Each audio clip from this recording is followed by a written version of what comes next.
ଆଜିର ରାଶିଫଳ ଜୁଲାଇ ମାସ 15 ତାରିଖ 2026 ମସିହା ବୁଧବାର। ଚାଲନ୍ତୁ ଜାଣିବା ଆଜିର ପଞ୍ଚାଙ୍ଗ। ତିଥି ପ୍ରତିପଦ ଦିବା 12ଟା 6 ଗତେ ଦ୍ୱିତୀୟା, ନକ୍ଷତ୍ର ପୁଷ୍ୟ, ରାତ୍ରି 10ଟା 32 ଗତେ ଅଶ୍ଳେଷା, ଚନ୍ଦ୍ର କର୍କଟ। ଆଜିର ସୂର୍ଯ୍ୟ ଉଦୟ 5ଟା 20, ସୂର୍ଯ୍ୟାସ୍ତ ସମୟ 6ଟା 26। କର୍କଟ ରାଶିର ଘାତ ବାର। ଚାଲନ୍ତୁ ଜାଣିବା ଆଜିର କାଳବେଳା ଦିବା 8ଟା 35 ଗତେ 10ଟା 15 ମଧ୍ୟ, ବାରବେଳା ଦିବା 11ଟା 50 ଗତେ 1ଟା 30 ମଧ୍ୟ, ବିଶ୍ୱ ଦିବା ଅମୃତ ବେଳା ଦିବା 7ଟା 42 ଗତେ 8ଟା 34 ମଧ୍ୟ, 1ଟା 30 ଗତେ 4ଟା 30 ମଧ୍ୟ, ବିଶ୍ୱ ଦିବା ମାହେନ୍ଦ୍ର ବେଳା ନାସ୍ତି। ଆଜି ପାଣି କଖାରୁ ବୋଇତ କଖାରୁ ଖାଇଲେ ଦେହ ପ୍ରତି ହାନିକାରକ ହୋଇଥାଏ। ଚାଲନ୍ତୁ 12ଗୋଟି ରାଶିର ନାମ ଜାଣିବା ଏବଂ କେମିତି ରହିଛି ଆପଣଙ୍କ ଦିନ ସେ ବିଷୟ ଜାଣିବା ପୂର୍ବରୁ ଭିଡ଼ିଓଟି ଭଲ ଲାଗିଲେ ଲାଇକ୍ ସେୟାର ସବସ୍କ୍ରାଇବ୍ କରିବେ, ପାଖରେ ଥିବା ବେଲ୍ ଆଇକନ୍ ଦେବେ, ଅଲ୍ ନୋଟିଫିକେସନ୍ ଅନ୍ କରିବେ, ଯାହାଫଳରେ ନୂଆ ନୂଆ ଭିଡ଼ିଓ ପାଇପାରିବେ।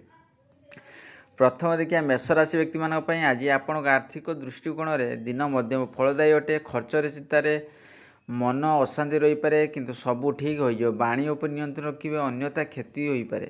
ସହକର୍ମୀମାନଙ୍କ ଠାରୁ ଆପଣଙ୍କୁ ଲାଭବାନ ହେବେ। ସେଭଳି ଦେଖିବା ବୃଷ ରାଶି ବ୍ୟକ୍ତିମାନଙ୍କ ପାଇଁ ଆଜି ନିଜର ଉତ୍ସାହ ଗୁଣ ଯେକୌଣସି କାର୍ଯ୍ୟକୁ ଭଲ ଭାବରେ ସମ୍ପନ୍ନ କରିବାରେ ସହାୟକ ହେବେ। ଆପଣଙ୍କ ପାଇଁ କାର୍ଯ୍ୟ ପ୍ରତି ଏକାଗ୍ର ହେବା ସରଳ ରହିବ। ଧନ ଲାଭର ସମ୍ଭାବନା ଅଛି। ଶାରୀରିକ ଏବଂ ମାନସିକ ରୂପେ ସ୍ୱାସ୍ଥ୍ୟ ଭଲ ରହିବ।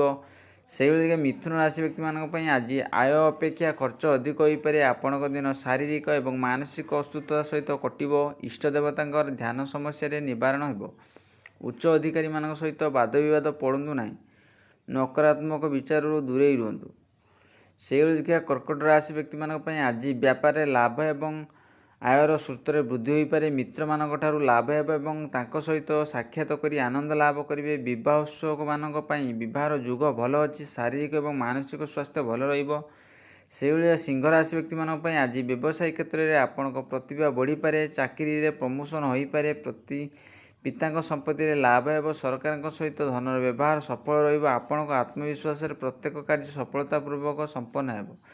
ସେହିଭଳି ଦେଖିବା କନ୍ୟା ରାଶି ବ୍ୟକ୍ତିମାନଙ୍କ ପାଇଁ ଆଜିର ଦିନ ବହୁତ ଶୁଭ ଅଟେ। ମିତ୍ର ଏବଂ ସମ୍ବନ୍ଧୀମାନଙ୍କ ସହିତ ହୋଇଥିବା ସାକ୍ଷାତକାର କାରଣରୁ ଆନନ୍ଦ ମିଳିବ। ମହିଳା ମିତ୍ରମାନଙ୍କ ଠାରୁ ଲାଭ ହେବ। ଭାଇ ଭଉଣୀମାନଙ୍କ ଠାରୁ ଆର୍ଥିକ ଲାଭ ହେବ। ଜୀବନସାଥୀଙ୍କ ସମ୍ପୂର୍ଣ୍ଣ ସହଯୋଗ ମିଳିବ। ସେହିଭଳି ଦେଖିବା ତୁଳା ରାଶି ବ୍ୟକ୍ତିମାନଙ୍କ ପାଇଁ ଆଜି ଧାର୍ମିକ କାର୍ଯ୍ୟ ଏବଂ ଯାତ୍ରା ପାଇଁ ସମୟ ଅନୁକୂଳ ଅଟେ। ବାଣୀ ଉପରେ ନିୟନ୍ତ୍ରଣ ରଖିବାକୁ ଉପଦେଶ। ସରକାର ବିରୋଧୀ ପ୍ରବୃତ୍ତି ଏବଂ କ୍ରୋଧରୁ ଦୂର ରୁହନ୍ତୁ। ନୂଆ ସମ୍ବନ୍ଧ ଅନିଷ୍ଟକାରକ ହୋଇପାରେ।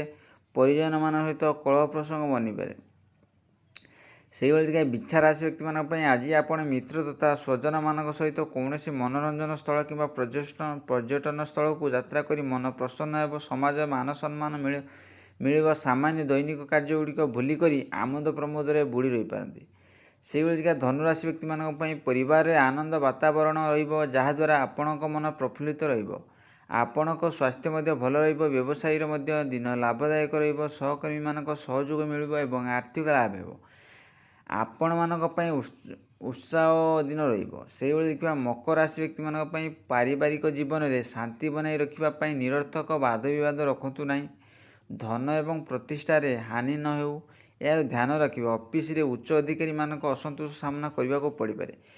ସେହିଭଳି କୁମ୍ଭ ରାଶି ବ୍ୟକ୍ତିମାନଙ୍କ ପାଇଁ ଆଜି ଆପଣମାନଙ୍କ ବହୁତ ସମ୍ବେଦନଶୀଳ ରହିବ। ବିଦ୍ୟାର୍ଥୀମାନଙ୍କ ପାଇଁ ସମୟ ଭଲ ଅଟେ। ଆଜିର ଆୟୋଜିତ ପ୍ରତ୍ୟେକ କାର୍ଯ୍ୟ ଭଲ ଭାବରେ ସମ୍ପନ୍ନ ହେବ। ମହିଳାମାନଙ୍କ ସୌନ୍ଦର୍ଯ୍ୟ ପ୍ରସାଧନ ପଛରେ ଖର୍ଚ୍ଚ ହୋଇପାରେ। ଶେଷ ଦେଖିବା ମୀନ ରାଶି ବ୍ୟକ୍ତିମାନଙ୍କ ପାଇଁ ଆବଶ୍ୟକ ନିର୍ଣ୍ଣୟ ଗୁଡ଼ିକ ପାଇଁ ଆଜିର ଦିନ ଅତି ଉତ୍ତମ ଅଟେ। ଆପଣଙ୍କ ସୃଜନାତ୍ମକ ଶକ୍ତି ଗୁଡ଼ିକର ବୃଦ୍ଧି ହେବ। ବୈଚାରିକ ଦୃଢ଼ତା ଏବଂ ମାନସିକ ସ୍ଥିରତା କାରଣରୁ କାର୍ଯ୍ୟ ସଫଳତା ସରଳତା ହେବ। ଆଶା କରି ଭିଡ଼ିଓଟି ଭଲ ଲାଗିଲେ ଲାଇକ୍ ସେୟାର ସବସ୍କ୍ରାଇବ୍ କରି ବେଲ୍ ଆଇକନ୍ ଦେବେ।